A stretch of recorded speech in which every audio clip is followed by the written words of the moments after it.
Hola, ¿qué tal? ¿Cómo estás? Buenos días, tardes, noches, tengas, dependiendo del horario en el que estés viendo este video. Mi nombre es Abraham Gómez y como siempre un gusto y un placer acompañarte en una clase más, en esta ocasión correspondiente a la asignatura de modelos de formación docente. Como siempre un gusto. El día de hoy tenemos una clase de las que su servidor disfruta más. Eh, pues no solo darla, es como un volver a renacer el pedagógico, es como un volver a los orígenes que fundamentan la praxis, ¿no? Te voy compartiendo pantalla para que veas de lo que estamos hablando, porque vamos a ir al tema con bastante profundidad. El día de hoy vamos a ver los círculos de cultura a cargo del señor Paulo Freire. ¿Ok? Así es que puedes ir anotando el tema del día de hoy, círculos de cultura, Paulo Freire.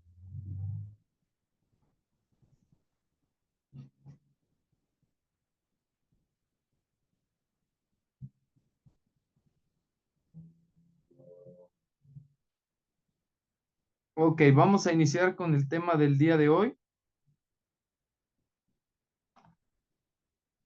Un segundo en lo que se cambia la diapositiva. Listo.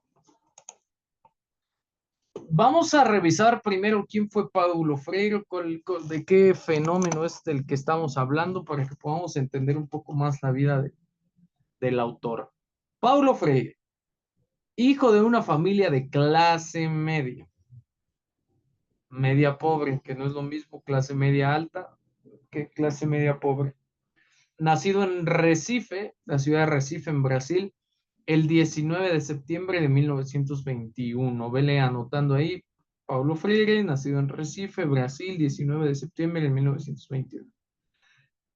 Conoció la pobreza y el hambre durante la Gran Depresión de 1929. Tendría él entre 7 y 9 años. Los cruciales, no es que no sepa hacer cuentas, no sepa contar, pero estamos hablando que en 1928, 1929 y 1930, pues hay una gran incertidumbre, hay un gran impacto no solamente en Norteamérica, sino en Centro y Suramérica, o Sudamérica, como algunos le dicen. Es un tema de gustos. Eh, Esto llega a impactar sobre todo a los países cuya extensión territorial y cuya población es mayor, ¿no? Recordar que la crisis de 1929 ocurrió en Chicago, pero tuvo un impacto alrededor del mundo. Esta experiencia de la cual estamos hablando, si tú quieres investigar más, así búscalo como crisis o como depresión, diga la Gran Depresión del 29 o la Gran Depresión de 1929. Todos estos sucesos y acontecimientos pues dieron origen a las preocupaciones de Paulo Freire por estas clases sociales, además de las de él, las más vulneradas, ¿no? Las más vulnerables. Esto formó su cosmovisión educativa y pedagógica. Años después, Paulo Freire ingresa a la Universidad de Recife en el año de 1943, 22 años después, en la Facultad de Derecho, donde estudió filosofía y psicología del lenguaje al mismo. Ok, vamos a leer un poco más de su biografía. Se incorporó a la burocracia estatal, pero nunca practicó la abogacía, sino que prefirió dar clases de portugués en secundaria. En 1944 se casó con Elsa Maya Costa de Oliveira, que era profesora de primaria. Y ojo, porque aquí este evento en la vida de Paulo Freire es súper importante. Tuvieron 5 hijos, colaboraron durante toda su vida, y colaborar no quiere decir que hicieron equipo para las tareas del hogar únicamente, sino que colaboraron en temas de conocimiento hasta el fallecimiento de Elsa en el año de 1986. En 1946 fue nombrado director, ojo porque este dato es súper importante, director del Departamento de Educación y Cultura del Servicio Social en el estado de Pernambuco, también en Brasil. Trabajaba principalmente enfocándose en los pobres que no sabían leer ni escribir. Y ojo con pobres, leer, escribir, educación, conocimiento, porque aquí todas estas palabras ya empiezan a tomar una gran relevancia. Freire empezó a adoptar un método no ortodoxo de lo que puede ser considerado una variación teológica de la teología, pues sí, de la liberación. Para estos años, leer y escribir eran requisitos para votar en las elecciones presidenciales brasileñas. ¿Ok? Para el año de 1963, Paulo Freire tiene un destacamento importante. Estos acontecimientos o estos eventos empiezan a fraguar en el año de 1961. ¿En qué momento? En el momento en el que Freire es nombrado, hasta me siento irrespetuoso nomás decir el puro apellido, en el momento en el que Paulo Freire fue nombrado director del Departamento de Extensión Cultural de la Universidad de Recife. Ojo, porque ya había sido director de Educación y Cultura para 1963. Es nombrado director del Departamento de Extensión Cultural de la Universidad de Recife. En 1962 tuvo la primera oportunidad de aplicar de manera significativa sus teorías. Recuerden que desde que se casó con su esposa, Freire comenzó una serie de investigaciones, una serie de análisis, de reflexiones, de postulados que lo llevan a entender a la psicología, la política, la pedagogía, la sociedad de diferente manera que nosotros la concebimos, afortunadamente. ¿Ok? Cuando se le enseñó a leer y a escribir a 300 trabajadores de plantíos de caña de azúcar en tan solo 45 días. Revise el dato. Sus teorías no solo eran reflexivas, eran contundentes, tenían la capacidad de poder enseñar en altos grados y niveles de dominio diferentes tipos de conocimiento. ¿Sale? Necesito que le saques captura de pantalla a esta diapositiva porque la vamos a comentar en clase.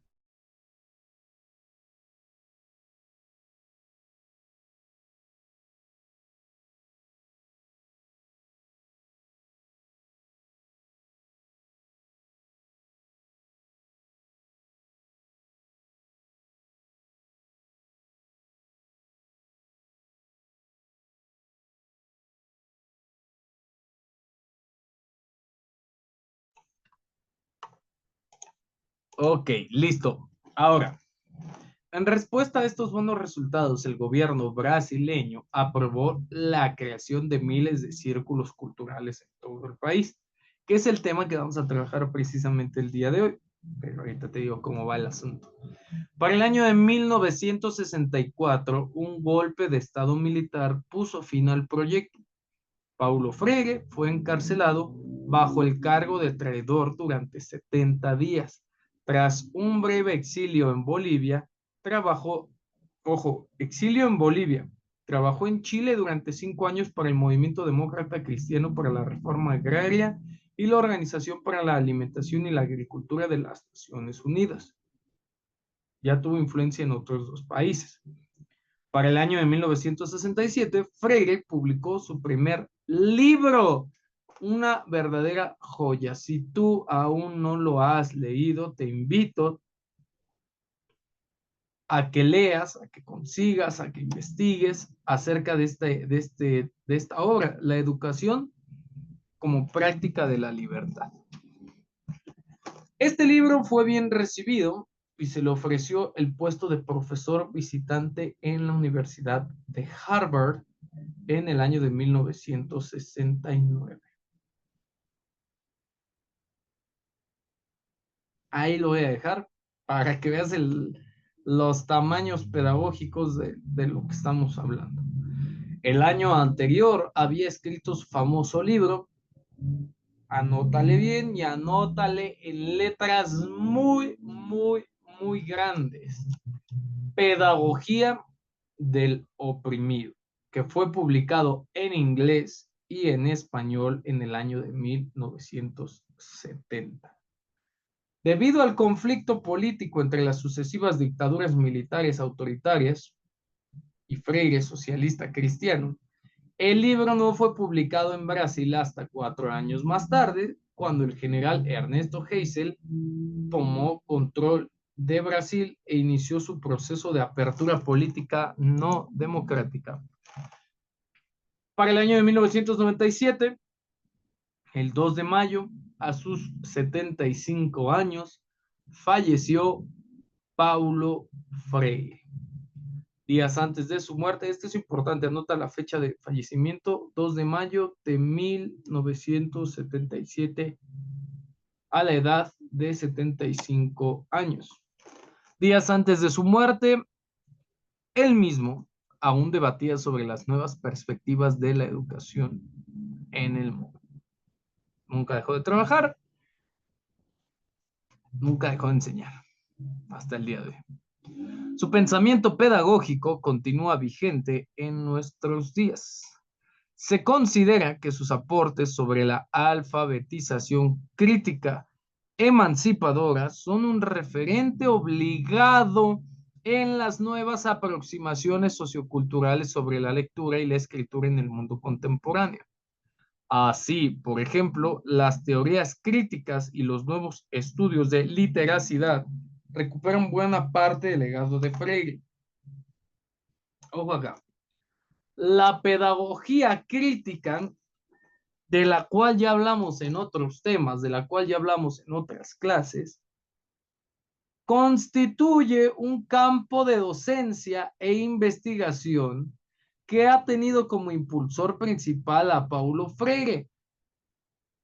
Además de ser considerado el padre de la pedagogía crítica, porque toda su vida investigó, trabajó y aplicó estos conocimientos a partir de su experiencia, a partir de sus contextos, dando grandes resultados, como lo veíamos hace rato, con los trabajadores de caña de azúcar,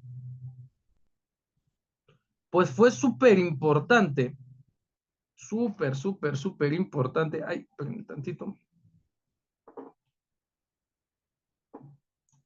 Fue súper importante sus planteamientos a futuro, ¿no? La consolidación de su personalidad en una parte de la pedagogía. Es eso, Freire es parte de la pedagogía. Bajo esta línea de trabajo de la pedagogía crítica, los estudios de Giraud, de Henry Giraud, de Maclaren, de Apple, de Macedo, de Pierre Fortur y de Hernani Fiori, de acuerdo con Giraud, son los siguientes. Freire no es solamente un hombre de su tiempo, sino que es un hombre que pertenece al futuro por ser visionario y partidario de su esencia. Vamos a ver en esta diapositiva las aportaciones de Paulo Freire a la educación. ¿Ok? Quiero que pongan muchísima atención porque vamos a hablar un poquito de estas aportaciones al futuro, así como Paulo Freire.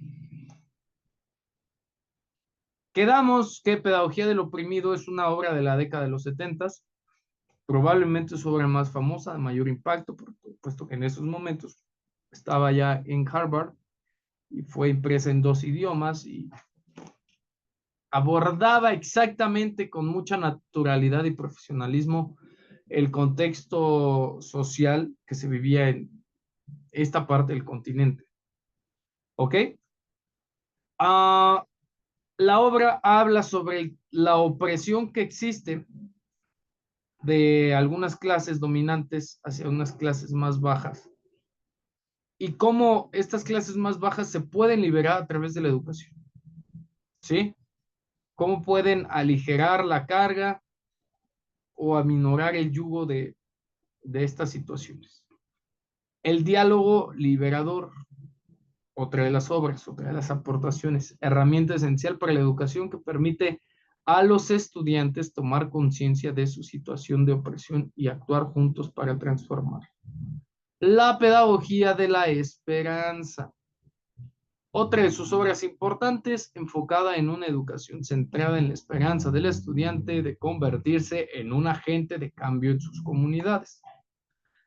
Te voy a dar tiempo para que ahorita ponme atención y si quieres después puedes volver a ver la clase porque nos vamos a ir muy rápido. Vamos a ver algunos videos y vamos a cerrar con el tema de círculos de cultura. La educación problematizadora es una teoría que enfatiza la importancia de cuestionar y desafiar el conocimiento existente para crear nuevos conocimientos y soluciones. Según Freire, la educación no debe ser simplemente una transferencia de conocimientos, sino un proceso de crítica, reflexión y acción. Freire se opone a la educación bancaria. La pedagogía del sur es un enfoque desarrollado junto con otros educadores que desafía los modelos educativos impuestos por el norte global y promueve una educación más liberadora y transformadora que emerge de las luchas de los pueblos. Ahora, como diría Paulinho Freire, ahora, como diría Paulo Freire, vamos a ver un poquito de estas 4 obras de las que ya platicamos para dar inicio al tema de círculos de cultura. Tal vez, y solo tal vez, algunas palabras se puedan tornar repetitivas, pero quiero que pongan mucha atención. Hola, muy buenas tardes a todos, bienvenidos a un video más de Resúmenes Entelequia. En esta ocasión vamos a hablar de la pedagogía del oprimido de Paulo Freire. Ya saben que Freire es un filósofo y pedagogo brasileño. Como bibliografía estaré recomendando obviamente Pedagogía del oprimido, del mismo autor, el cual es un libro muy sencillo y accesible en el estilo más claro del siglo XX, que es el que podríamos catalogar como el estilo pedagógico de Freire. Si te dedicas a la educación o estudias educación o vas a dedicarte en algún momento a la educación, obviamente te estoy recomendando este y la mayoría de sus libros, como Pedagogía de la Esperanza o de la Pregunta, etc. En este libro, Freire trata de responder a la pregunta cómo se reproduce el sistema social de desigualdad, es decir, el sistema de opresión y de dominación. ¿Cómo es posible que hasta hoy en día existan opresores y oprimidos, clases dominantes y clases dominadas, clases alternas y subalternas? Va a recurrir obviamente a su bagaje cultural como doctor en filosofía y va a precisamente citar a Hegel y el famoso capítulo de la fenomenología del espíritu. Me refiero, claro está, al capítulo que habla acerca de la dialéctica del amo y del esclavo. Para no ser más oscuro que Freire, voy a tratar de definirla de la forma más sencilla posible. En un primer momento de indistinción entre dos hombres, podría generarse una hipotética lucha final o fatal sobre quién está sobre quién domina a quién. Aquí el amo es el que decide que vale más su libertad que su vida y está dispuesto a jugárselo todo. Y el esclavo es aquel que valora más su vida que su libertad y está dispuesto a someterse con tal de no perecer. Por lo tanto, terminan constituyéndose uno en amo y otro en esclavo.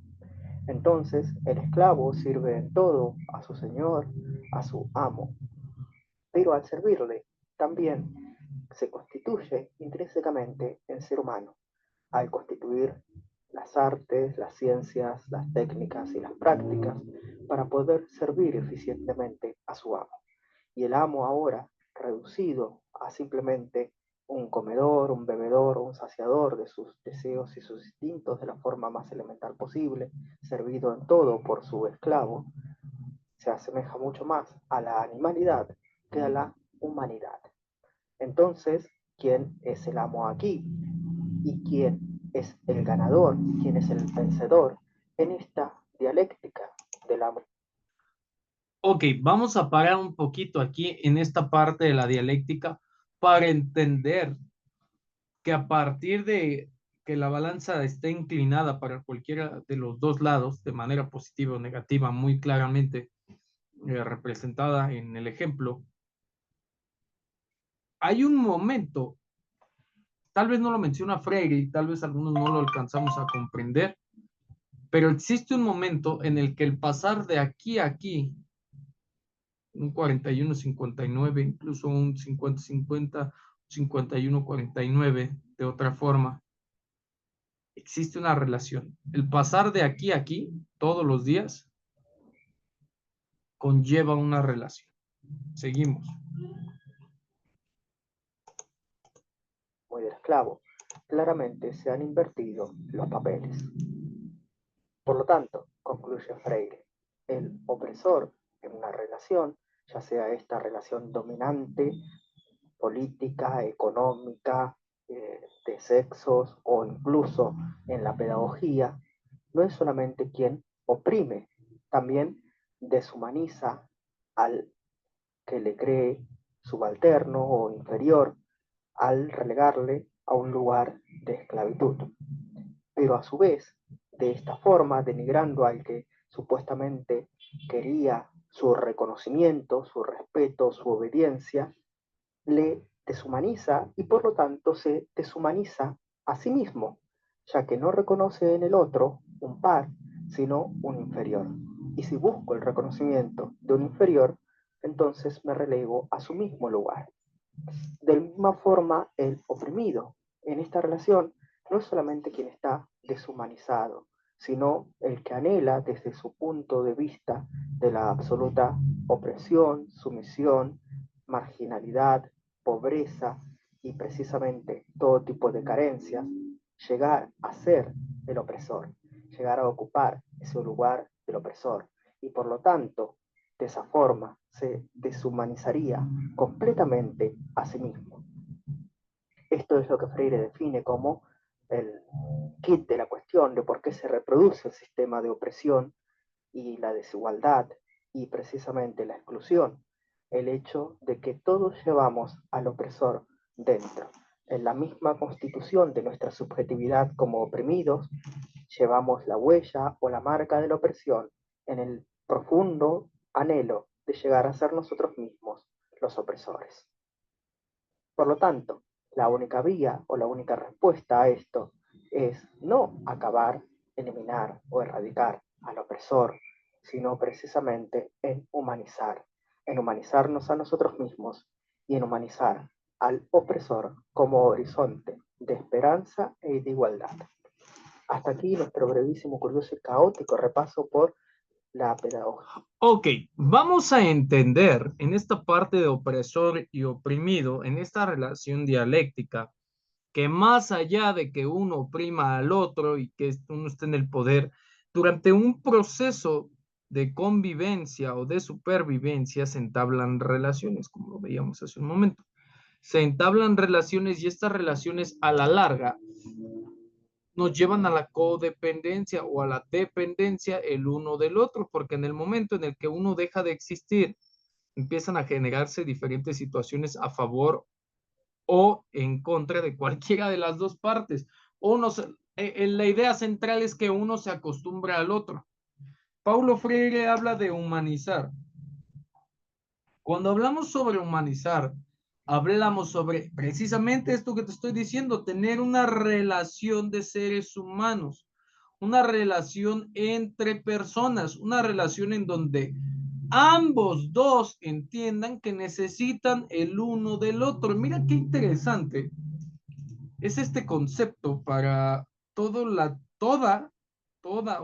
Latinoamérica, en donde, fíjate, siendo hoy el 16 de agosto del 2024, voy a buscar en internet cuál es la cantidad total de habitantes en el continente americano.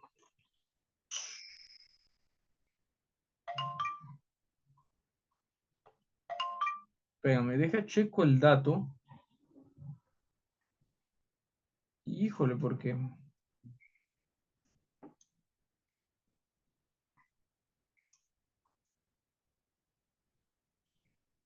La Comisión Económica para América Latina y el Caribe, la CEPAL, nos dice,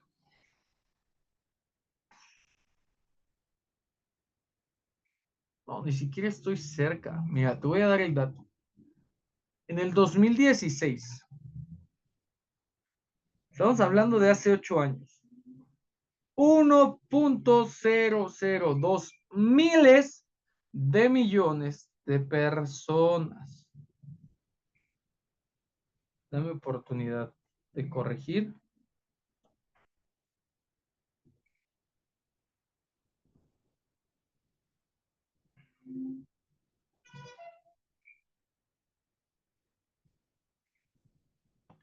Vámonos a un dato más específico de la población humana mundial.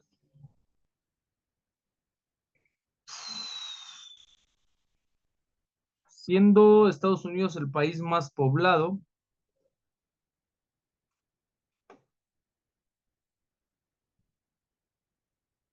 1.51 mil, sí, 1.51 mil millones de habitantes. Se dice fácil, ¿no? El continente es de los más poblados, de los más extensos, y en un continente en donde desde los inicios de las civilizaciones de este continente, las sociedades se han estructurado de manera clasista y hegemónica, es decir, los más privilegiados y los más avanzados y los más desarrollados siempre han no hecho lo que han querido, sino siempre han tenido el control de las extensiones territoriales, políticas y económicas. Un tema en el que se ha batallado bastante de este lado del charco ha sido la libertad, los derechos, los valores. Es importante entender que la pedagogía del oprimido para la década de los 70s, 80s, 90s nos habla de un cierre de siglo, aparte de todo. Son los últimos 30 años de un siglo. Freire no alcanza a vivir los últimos 3 años de este siglo. Sí, vean cómo el impacto de la educación recae sobre una sola persona y esta persona en la última etapa del siglo es capaz de reconceptualizar la relación entre opresores y oprimidos para darle una magnitud y no sé cómo decirlo, y un nicho a la educación como esta herramienta, esta arma para que en el próximo siglo podamos hacer las cosas de manera diferente. Y del próximo siglo llevamos 24 años. Ahí te la dejo. Ahora vamos a ver eh, un poco otro video con respecto de las obras de Paulo Freire, específicamente esta parte de la pedagogía del diálogo. ¿Va? Pon mucha atención.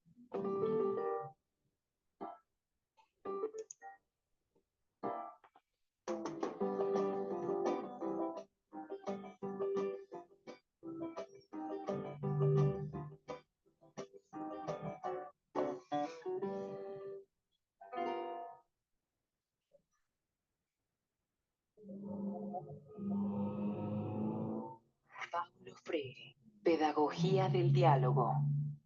Enseñar exige saber escuchar. Paulo Freire.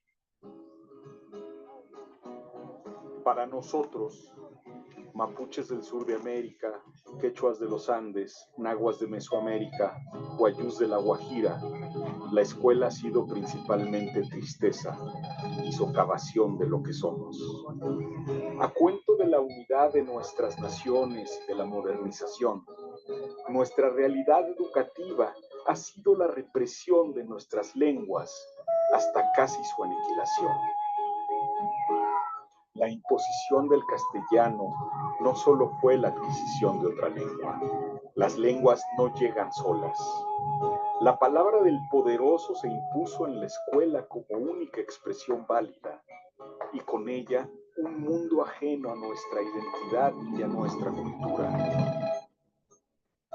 castellano, la escuela traía un mundo de contenidos sin sentido para nosotros, una rigidez y una severidad donde nuestros saberes no tenían lugar y aprender ya no era una alegría. Desde la segunda mitad del siglo XIX, y con la llegada de los modelos y valores positivistas en toda América, lo indígena se convierte en un lastre que debe superarse. Representa para la legislación y las concepciones dominantes el anacronismo que obstaculiza el acceso de las naciones a la modernidad. Dos vías se impusieron: el exterminio o la integración a los valores y lengua dominantes por medio de una escolarización que negó sistemáticamente las culturas y saberes de los otros.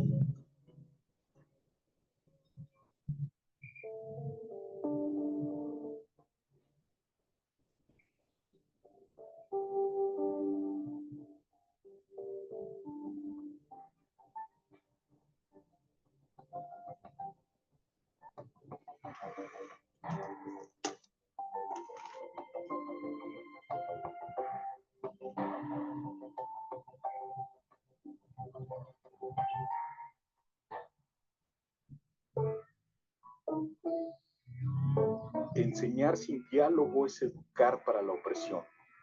Forzar la inteligencia creadora a la repetición de ideas y acciones preconcebidas. La educación puede ser cómplice de la desigualdad, de la deshumanización y del sufrimiento.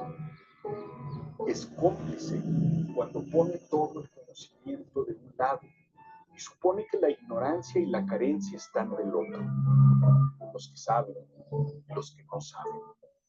En esta concepción, educar es llenar de conocimientos unas mentes vacías y sin criterio. Aprender es memorizar aunque no se comprenda. Aceptar sobre el principio de la mayor autoridad y poder de quien enseña, que su dicho es verdad sin discusión. Pero para Paulo Freire, entre aprendices y educadores pueden hacer un diálogo en el que ambos aprenden, donde el conocimiento no es algo dado, sino una construcción que se produce en un proceso común. La naturaleza social e histórica del acto de conocimiento. Ese diálogo enseñante es también creador. En el seno de quien se creía ignorante hay un saber y una capacidad de conocer que constituye la base de la independencia, que fundamenta la búsqueda por transformar la realidad social opresiva en que viven los desposeídos y los pueblos en los que Freire reconoce la posibilidad de una nueva pedagogía. En ella, la verdad es conocimiento reflexivo y acción práctica. Un conocimiento orientado a comprender la realidad histórica en que las personas viven y una acción reflexiva capaz de dirigir a los pueblos como formadores de su historia. La educación como una práctica de la libertad.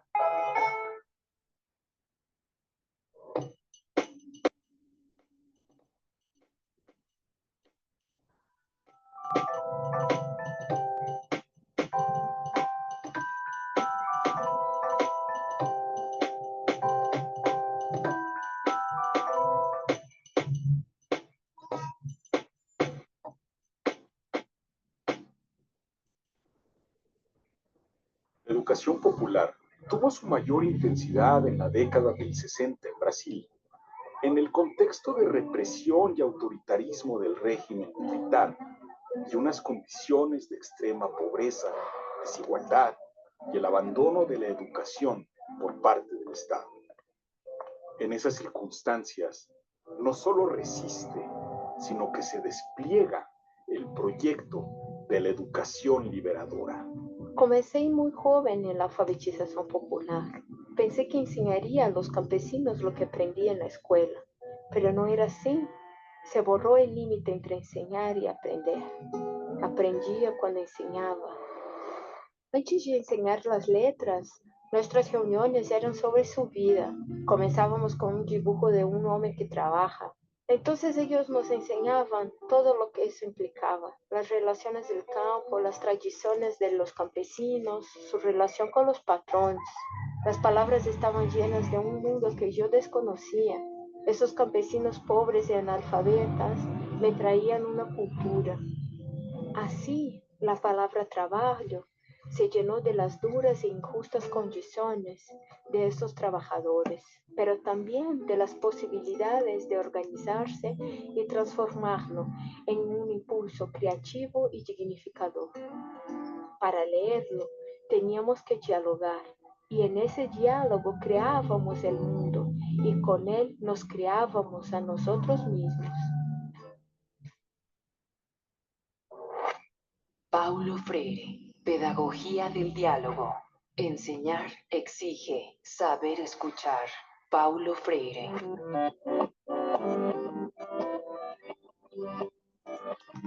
Ok, vamos a parar aquí y vámonos a esto que fue el opening, la introducción de los círculos de cultura.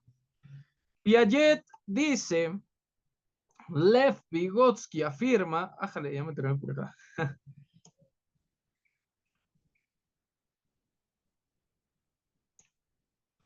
Tantito, tantito. Ambos afirman que el pensamiento, la educación, la educabilidad son parte del contexto y son parte de entender por qué hablamos como hablamos, por qué pensamos como pensamos, más allá de estar conscientes o no de que lo hacemos de una manera impuesta. ¿Ok? Entiéndase, no somos conscientes de nuestra propia libertad hasta que nos sentimos oprimidos. Anótalo así. No somos conscientes de nuestra propia libertad hasta que nos sentimos oprimidos.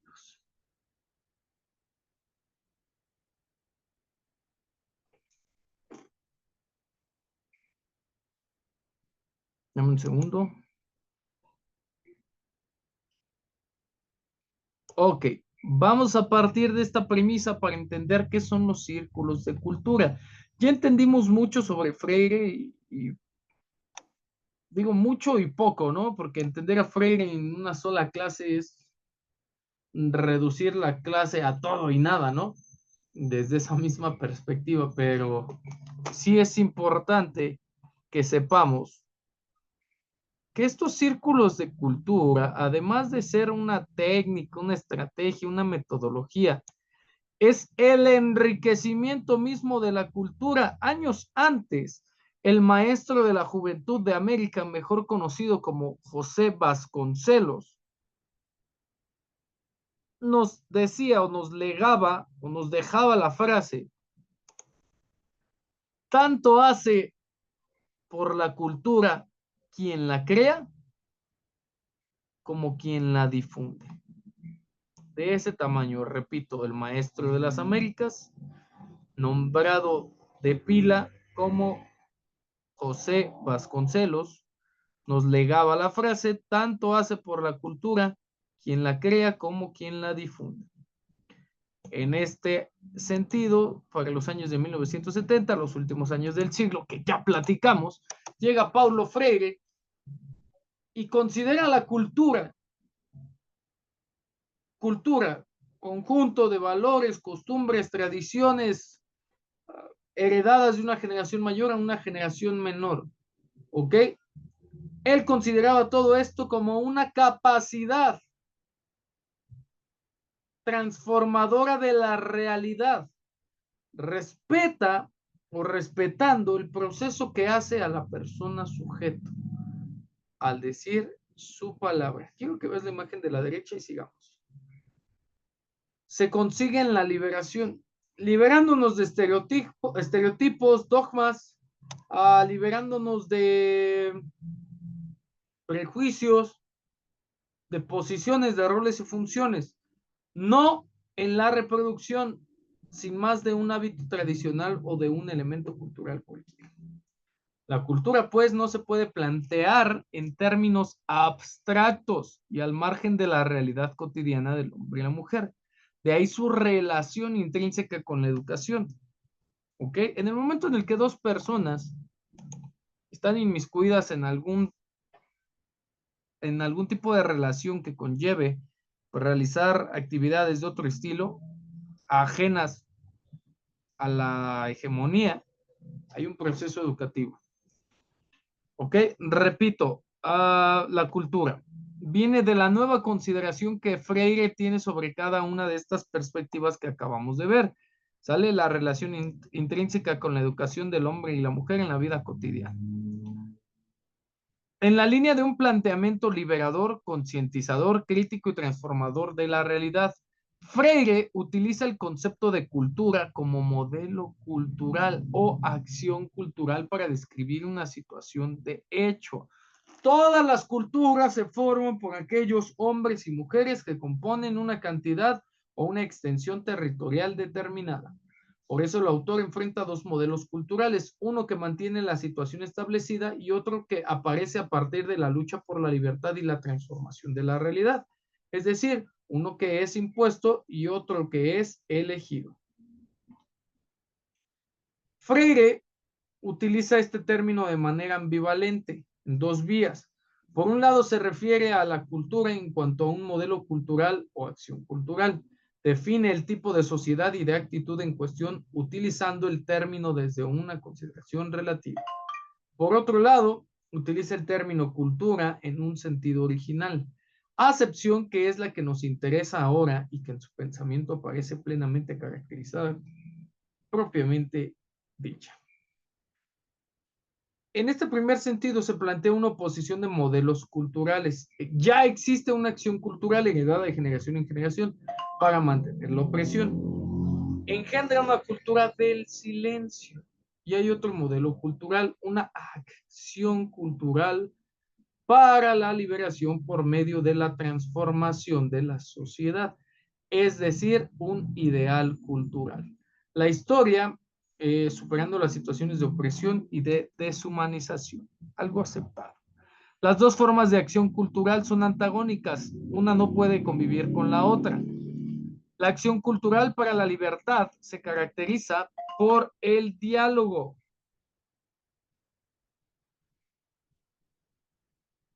Su propósito principal es la concientización. La acción cultural para la dominación se opone a este mismo, al diálogo, y sirve para domesticar a los seres humanos. Domesticar. La acción cultural para la dominación, basada en mitos, no puede problematizar la realidad ni luchar por desvelarla, pues ello implicaría una denuncia y un anuncio. Por el contrario, es la acción cultural para la libertad una denuncia a una situación opresiva. Se anuncia una nueva realidad a partir de un análisis enfocado para la realización del ser humano. Este elemento fundamental de la concepción cultural como capacidad de transformar la realidad frente a consideraciones estáticas más o menos elitistas, más o menos académicas y más o menos manipuladoras, le otorga a Freire la capacidad de transformar su realidad, y digo más o menos, no en un aspecto peyorativo, entre más y menos sea, mayor riqueza se obtiene. La cultura para Freire debe enfocarse en oposición a la naturaleza que no es creación humana. La cultura es el resultado total, anota este concepto, la cultura es el resultado total de la actividad del hombre, de su esfuerzo creador y recreador y de su trabajo por transformar y establecer relaciones con otros seres humanos. En este sentido, la cultura para Freire sería asimismo la adquisición, anótalo también, la adquisición sistemática de la experiencia humana, pero crítica, creativamente, no en una yuxtaposición de informaciones almacenadas en la inteligencia o en la memoria que no se incorporan a la vida, es decir, teorías, conceptos vulgares, generales, sin aplicación social. Lo que hace a la persona un sujeto Y eso es lo que se revela si se trata de una acción liberadora para la transformación creativa de la realidad. Todo eso es cultura. Si un elemento o modelo cultural sirve para mantener la situación de opresión individual, grupal, racial, sexual, religiosa, más que cultura, es la negación de la misma, por mucho que la manipulación de los mensajes la pueda presentar y enarbolar como identidad cultural. Vamos a parar aquí porque vamos a trabajar un círculo de cultura, a ver qué tal nos va. Espero que haya mucha participación. Mi nombre es Abraham Gómez y como siempre un gusto y un placer haber compartido una clase más contigo. Nos vemos ahorita en la clase.